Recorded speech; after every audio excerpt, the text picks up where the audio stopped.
Sector. तो कोई भी जो लोन दिया गया है इंडिविजुअल फार्मर्स को, जिसमें self help group and JLG जो है वो शामिल रहेंगे। Self help group and JLG basically क्या है, दो डिफरेंट मॉडल हैं, जिसमें जो इंडिविजुअल्स हैं वो इकट्ठे मिलकर लोन लेते हैं, ठीक है। उनके फर्दर मॉडल्स हैं, वो फर्दर हम डिस्कस कर लेंगे।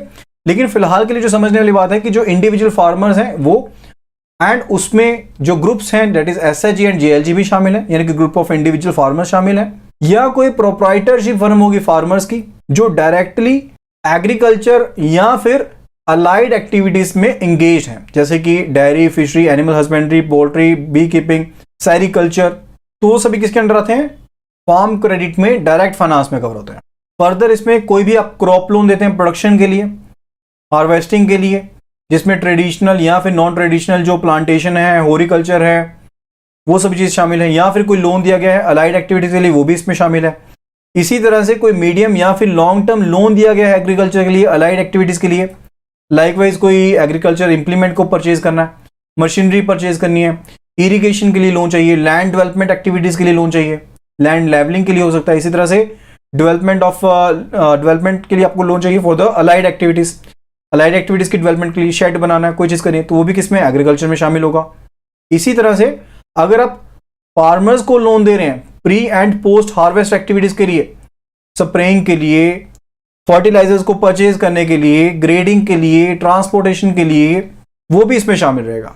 तो लोन जो दिए जाएंगे फार्मर्स को अगेंस्ट द प्लेज और हाइपोथिकेशन ऑफ एग्रीकल्चर प्रोड्यूस। तो अगर कोई जो लोन है वो फार्मर को दिया जाता है, जहां पर हम सिक्योरिटी क्या लेते हैं, जो एग्रीकल्चर की प्रोड्यूस है ना, यानी कि खेती बाड़ी में जो चीज पैदा की गई है उसको प्लेज कर लेते हैं, उसको हाइपोथिकेट कर लेते हैं। या फिर स्टोरेज के केस में हम वेयर हाउस की रिसिप्ट भी ले सकते हैं, ठीक है। यानी कि अगर आप प्लेज कर रहे हैं तो वेयर हाउसिंग की रिसिप्ट भी ले सकते हैं। तो प्लेज जो है वो इंडिकेटिव भी हो सकती है एंड एक्चुअल प्लेज भी हो सकती है।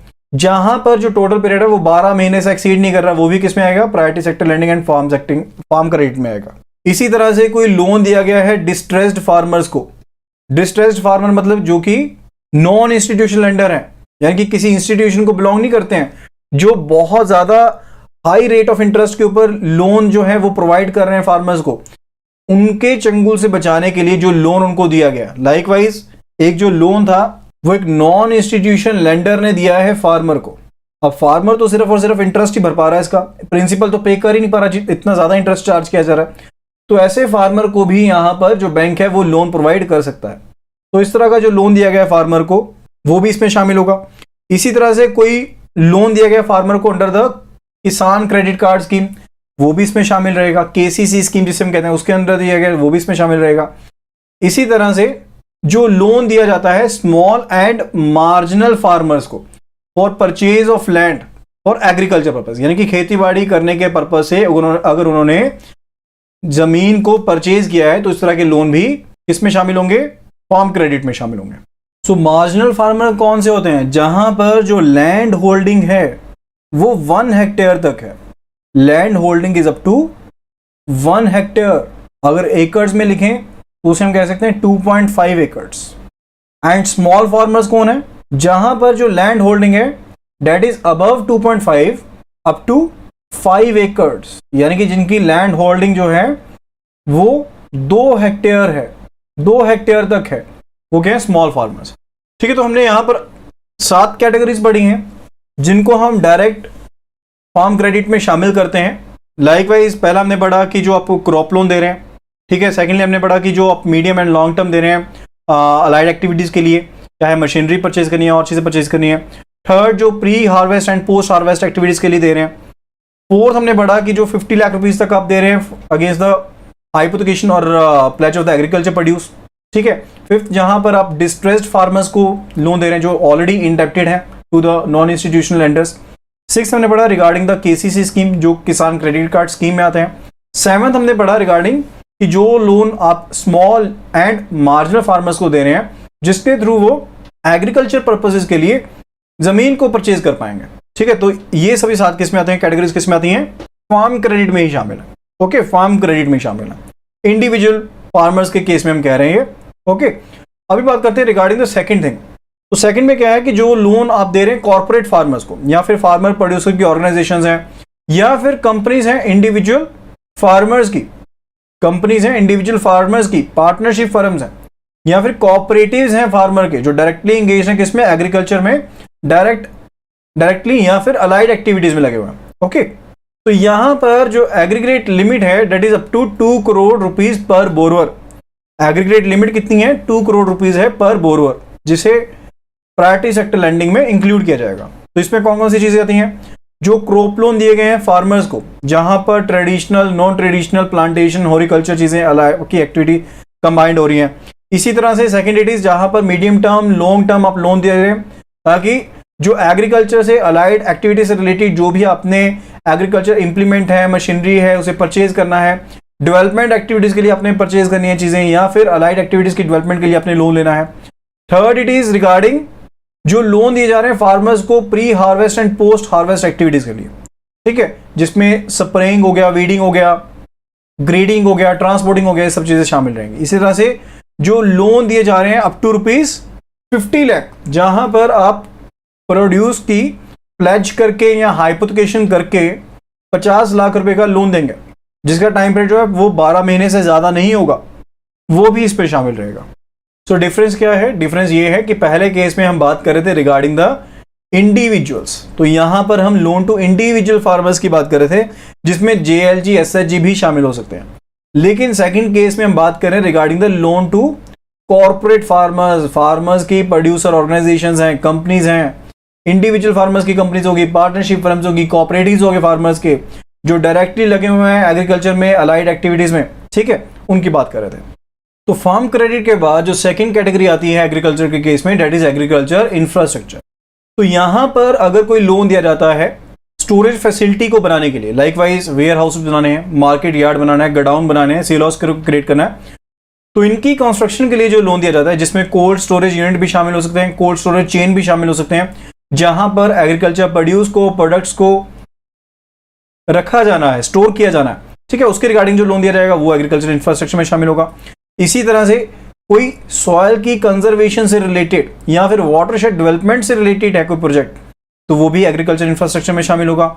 इसी तरह से प्लांट टिश्यू कल्चर के लिए, एग्री बायोटेक्नोलॉजी के लिए, सीड की प्रोडक्शन के लिए, या फिर बायो पेस्टिसाइड्स को प्रोड्यूस करने के लिए, बायो फर्टिलाइजर्स को प्रोड्यूस करने के लिए, वर्मी कंपोस्टिंग के लिए जो लोन दिया जा रहा है वो किसमें शामिल रहेंगी चीजें, ये सभी चीजें एग्रीकल्चर इंफ्रास्ट्रक्चर में शामिल रहेंगी। इंफ्रास्ट्रक्चर का मतलब क्या है कि जिन चीजों से आप एग्रीकल्चर करते हैं या फिर एग्रीकल्चर करने के बाद आपको जिन चीजों की जरूरत पड़ सकती है, ठीक है, उन चीजों के लिए जो इंफ्रास्ट्रक्चर तैयार हो रहा है, जो चीजें तैयार हो रही हैं, उसे हम एग्रीकल्चर इंफ्रास्ट्रक्चर में शामिल करते हैं। ठीक है, तो एक तो आपने दे दिया जो स्टोरेज फैसिलिटीज है उसके लिए, दूसरा दे दिया आपने सॉइल कंजर्वेशन के लिए, वाटरशेड डेवलपमेंट के लिए, थर्ड आपने दे दिया जिसमें vermicomposting, bio fertiliser, bio pesticides आपने इनको प्रोड्यूस करना है, सीड प्रोडक्शन है, एग्री बायोटेक्नोलॉजी है, या फिर प्लांट टिश्यू कल्चर है।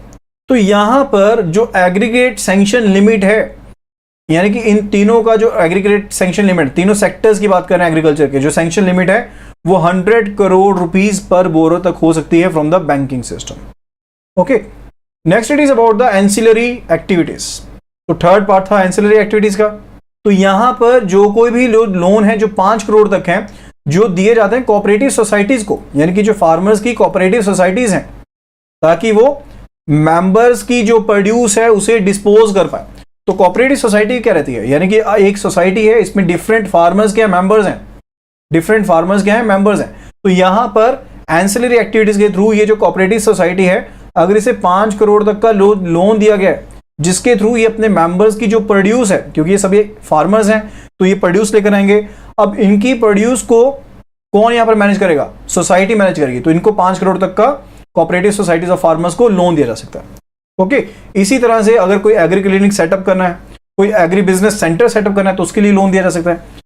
ठीक है, फर्दर अगर कोई फूड प्रोसेसिंग के लिए या फिर जो एग्रीकल्चर प्रोड्यूस प्रोसेसिंग के लिए अपने जो एग्रीगेट सैंक्शन है वो 100 करोड़ रुपीस पर बोरर हो सकती है। तो फर्स्ट हो गया रिगार्डिंग द जो आप कोऑपरेटिव सोसाइटीज को दे रहे हैं फार्मर्स की लोन। सेकंड हो गया एग्री क्लिनिक्स के लिए, एग्री बिजनेस सेंटर्स के लिए लोन दिया जा रहा है। थर्ड है कि फूड प्रोसेसिंग के लिए एंड एग्रो प्रोसेसिंग के लिए, यानी कि एग्रीकल्चर जो प्रोडक्ट्स हैं उनकी प्रोसेसिंग के लिए जो एग्रीगेट सैंक्शन की जा सकती है 100 करोड़ रुपीस पर बोरर की, यहां पर बैंकिंग सिस्टम से सैंक्शन जो है की जा सकती है लिमिट। फर्दर ऐसी कैटेगरी ऑफ इंडिविजुअल्स, इंस्टीट्यूशंस या ऑर्गेनाइजेशंस जो ट्रैक्टर्स का एक पूरा कह लीजिए जत्था है, जहाँ पर बुलडोजर्स का जत्था है, वेल बोरिंग इक्विपमेंट्स हैं, थ्रेशर्स हैं, कंबाइंस हैं, जिनको मेंटेन किया जा रहा है एंड वो कॉन्ट्रैक्ट बेसिस पर फार्मर्स का काम कर रहे हैं, यानी कि फार्म वर्क से वो भी जुड़े हुए हैं लेकिन वो कॉन्ट्रैक्ट बेसिस पर काम कर रहे हैं। ठीक है, इस तरह के जो सर्विस यूनिट्स हैं, कस्टम सर्विस यूनिट्स हैं, अगर इनको कोई लोन प्रोवाइड किया जाता है तो वो किस में आएगा? एंसिलरी एक्टिविटीज में शामिल होगा। इसी तरह से कोई प्राइमरी एग्रीकल्चर क्रेडिट सोसाइटी है, या फिर फार्मर्स सर्विस सोसाइटी है, या फिर लार्ज साइज्ड आदिवासी मल्टीपर्पज सोसाइटी है जिसे हम लैम्प्स कहते हैं, जिन्होंने एग्रीकल्चर के लिए फर्दर आगे लैंडिंग करनी है। ऑन लैंडिंग का मतलब क्या होता है कि यहां से एक सोसाइटी ने आपसे लोन ले लिया एंड आगे ये लोन देगी। ठीक है, तो ये भी क्या है? ये भी लैंडिंग का मेथड है ना, जहां तो काम कर रहा है एग्रीकल्चर में रहा है, तो ये भी किसमें शामिल है? एंसिलरी एक्टिविटीज में शामिल है। तो इसमें कौन कौन सी चीजें हैं? एफएसएस है, पीएसीएस है एंड एलएएमपीएस है। तो पीएसीएस क्या है? This is primary agriculture credit societies, second is farmers service societies, third it is large size Adivasi multipurpose societies. Okay, जिन्होंने ऑन लैंडिंग पर्पज से लोन लेना। फर्दर इसी तरह से अगर कोई लोन सैंक्शन किया जाता है बैंक्स के द्वारा एमएफआईज को, यानी कि माइक्रो फाइनेंस इंस्टीट्यूशंस को, सो एमएफआईज को अगर कोई लोन सैंक्शन किया जाता है ऑन लैंडिंग पर्पसेस के लिए एग्रीकल्चर सेक्टर में as per the condition specified, तो वो भी किस में शामिल होंगे? एंसिलरी एक्टिविटीज में ही शामिल होंगे। फर्दर अगर आपका प्रायोरिटी सेक्टर में कोई शॉर्टफॉल रहता है, ठीक है, तो उस अकाउंट पर जो आपके आरआईडीएफ में डिपॉजिट्स है, आरआईडीएफ क्या है? रूरल इंफ्रास्ट्रक्चर डेवलपमेंट फंड है, या फिर कोई एलिजिबल फंड्स हैं एज पर जो डिपॉजिट किया गया नाबार्ड के पास, तो उसे हम काउंट कर सकते हैं। एंड यहां पर सब टारगेट की कंप्यूटेशन के लिए as I already told you कि मार्जिनल फार्मर्स कौन से होते हैं? जिनके पास जो लैंड होल्डिंग है उनकी 1 हेक्टेयर तक है, यानी कि 2.5 एकड़ तक है। एंड जहां पर फार्मर्स की लैंड होल्डिंग 1 हेक्टेयर से ज्यादा है, 2 हेक्टेयर तक है, यानी कि 5 एकड़ तक है, वहां पर वो क्या रहेंगे? आपके स्मॉल फार्मर्स रहेंगे। इसी तरह से जो लैंडलेस एग्रीकल्चरल लेबरर्स हैं, टेनेंट फार्मर्स हैं, यानी कि जो जमीन को किराए पर लेकर, लीज पर लेकर खेती कर रहे हैं। इसी तरह से ओरल लेसिस, जो जमीन को लीज पर लेकर सिर्फ खेती कर रहे हैं। ठीक है, या शेयर क्रॉपर्स हैं जो इकट्ठे मिलकर क्रॉपिंग कर रहे हैं, जिनकी जो लिमिट्स हैं प्रिस्क्राइब्ड लिमिट्स में, यानी कि स्मॉल एंड मार्जिनल फार्मर्स के बीच में आती हैं, उन्हें हम कंसीडर कर सकते हैं for the computation of the sub targets.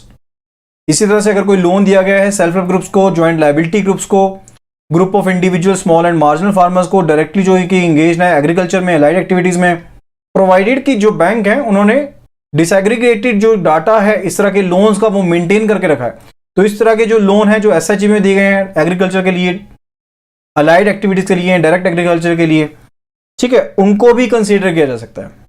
इसी तरह से जो फार्मर्स की प्रोड्यूसर कंपनीज हैं या फिर जो कोऑपरेटिव्स ऑफ फार्मर्स हैं जो डायरेक्टली एंगेज्ड हैं एग्रीकल्चर में या फिर अलाइड एक्टिविटीज में, जहां पर जो मेंबरशिप है स्मॉल एंड मार्जिनल फार्मर्स की वो 75% से कम नहीं है एंड जिनका लैंड होल्डिंग शेयर भी 75% से कम नहीं है, वहां पर इस तरह की जो फार्मर प्रोड्यूसर्स कंपनीज हैं प्लस कोऑपरेटिव सोसाइटीज हैं फार्मर्स की, उनको भी यहां पर कंप्यूट किया जा सकता है, उनको भी यहां पर इंक्लूड किया जा सकता है for the computation of the sub target purposes.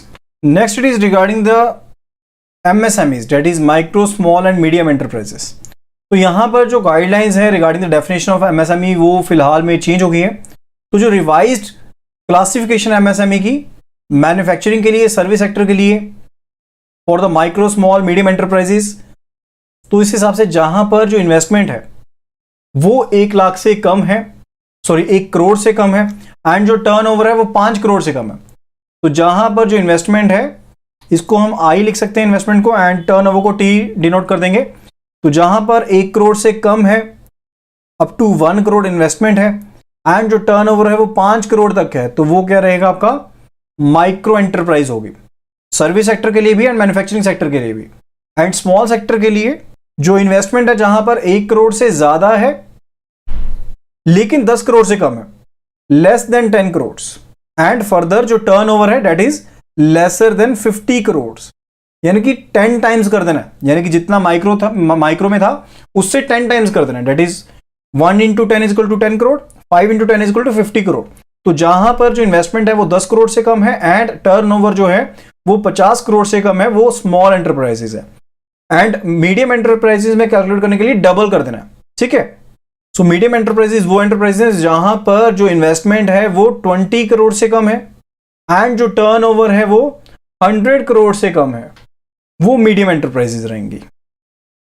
तो जो भी लोन दिए जा रहे हैं माइक्रो स्मॉल मीडियम एंटरप्राइजेज को, चाहे वो मैन्युफैक्चरिंग से सेक्टर से हैं, चाहे वो सर्विस सेक्टर से हैं, दोनों को ही प्रायोरिटी सेक्टर के अंडर क्लासीफाई किया जाता है। यानी कि दोनों तरह के जो लोन्स हैं उनको प्रायोरिटी सेक्टर के अंडर ही क्लासीफाई किया जाता है। रिगार्डिंग दी मैन्युफैक्चरिंग एंटरप्राइजेज, तो जो माइक्रो स्मॉल मीडियम एंटरप्राइजेज है, तो यहां पर हमने देखा डिफरेंट जो डेफिनेशन, जो नई डेफिनेशन है इसके हिसाब से सेम ही डेफिनेशन है लाइकवाइज, कि जहां पर आपका इन्वेस्टमेंट टर्नओवर वाइज यहां पर क्लासिफिकेशन दी गई है, जो नई डेफिनेशन है एमएसएमई की।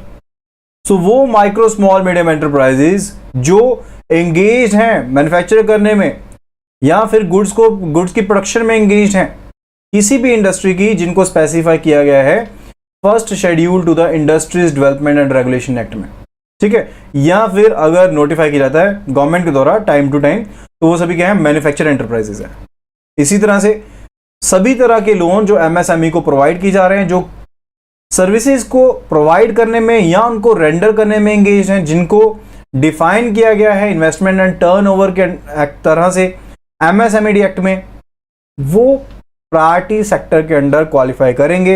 एंड यहां पर किसी भी तरह का क्रेडिट कैप नहीं है। ये नहीं है कि अगर 20 करोड़ का लोन है तो वो प्रायोरिटी सेक्टर में नहीं काउंट होगा, कोई भी यहां पर कैपिंग नहीं है।